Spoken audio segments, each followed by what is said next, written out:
नेहरू जी ने और कितनी गलती की थी? वर्स ऑफ जवाहरलाल नेहरू जो लोग पढ़ लें, दर्जनों तो वॉल्यूम हैं।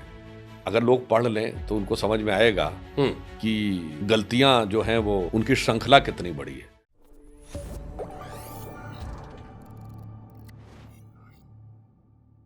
एक कई बार तंज में लोग सवाल पूछते हैं आपको कि नेहरू जी ने और कितनी गलती की थी?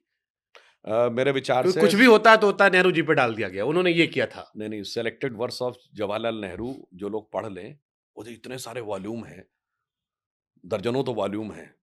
अगर लोग पढ़ लें तो उनको समझ में आएगा हुँ, कि गलतियां जो हैं वो उनकी श्रृंखला कितनी बड़ी है। अब जैसे मैं सिर्फ 2 उदाहरण देना चाहता हूं जो बहुत कम लोगों को पता होगा। हुँ, 1950 में के.एम. पणिक्कर जब चीन तिब्बत में घुस गया था कि KM. Panikkar was ambassador in China. वो भारत सरकार की तरफ से एक लेटर लिखते हैं जिसमें लिखते हैं इंडिया एक्सेप्ट्स। चाइना ने डिमांड ये की थी कि भारत तिब्बत पर चीन की सुजरेनिटी एक्सेप्ट कर ले, अर्थात तिब्बत के ऊपर चीन का स्वायत्त शासी शासन को स्वीकार कर ले। भारत सरकार ने लिख दिया we accept the Chinese sovereignty over Tibet, यानी हम तिब्बत पर चीन की संप्रभुता को स्वीकार करते हैं। और उसके बाद जब संसद में यह विषय उठा तो उस समय विदेश राज्य मंत्री एक महिला थी, उनका मुझे नाम नहीं ध्यान है, उन्होंने जवाब में ये कहा कि नहीं नहीं नहीं, जो लिखा गया है वो राजदूत के द्वारा, वो सरकार का ऐसा विचार नहीं है। राजदूत ने बाद में अपनी किताब में लिखा है कि एम पणिक्कर ने बिल्कुल, हमने सरकार के निर्देश पे किया, और यदि सरकार कह रही है कि ऐसा विचार नहीं था तो ऐसे राजदूत को तो डिसमिस कर देना चाहिए था, कार्रवाई कर देनी चाहिए थी। ये है। दूसरा, 21 जून 1952 को जवाहरलाल नेहरू से पूछा गया प्रेस कॉन्फ्रेंस में कि आपने क्या चीन के सैनिकों को रसद दी है जब वो चीन तिब्बत में अत्याचार कर रहे थे? उन्होंने कहा हाँ, हमने उनको थोड़ा सा राशन पहुंचाया है ताकि वो जीवित रह सकें। और वो थोड़ा सा राशन हजारों टन चावल था, और उसकी बगैर चीन की सेना भूखों मरने लगती और उसे वापस जाने की जरूरत पड़ती। क्यों? क्योंकि ल्हासा से जो नियरेस्ट शहर था चीन का वो था चेंगडू।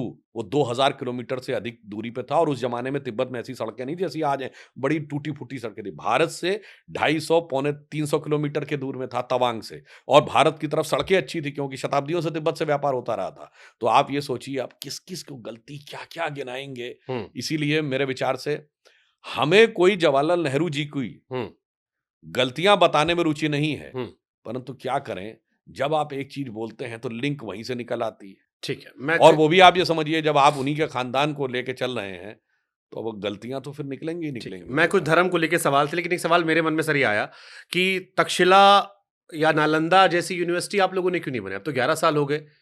जेएनयू पे सवाल उठे, बाकी सवाल उठे। आप लोगों ने ऐसी कोई यूनिवर्सिटी क्यों नहीं बनाई, जिसमें जो गलतियाँ बताते हो कि हमारा एजुकेशन सिस्टम चेंज किया गया, उसको आप वहाँ डाल देते ताकि हमारी आने वाली पीढ़ियाँ उस देखिए हिसाब से ग्रो होती? देखिए आपने बहुत अच्छी बात कही है।